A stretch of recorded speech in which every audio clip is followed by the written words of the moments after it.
today I am gonna be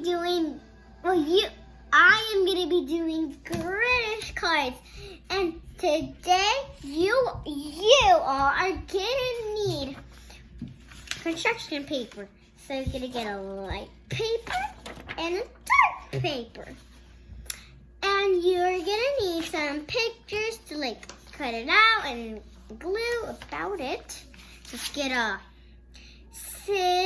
got scissors, and I got some glue stick to glue it up. Okay, let's start.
The card, you can use it for happy birthday. Okay, so since I'm done with my card, you can decorate it and stuff like that. You can give it to your friends and mom, and you can even put money in it, and you can and you can even get it to your neighbor, your friend, or you can even give it for a birthday party. Hopefully you like it. Bye.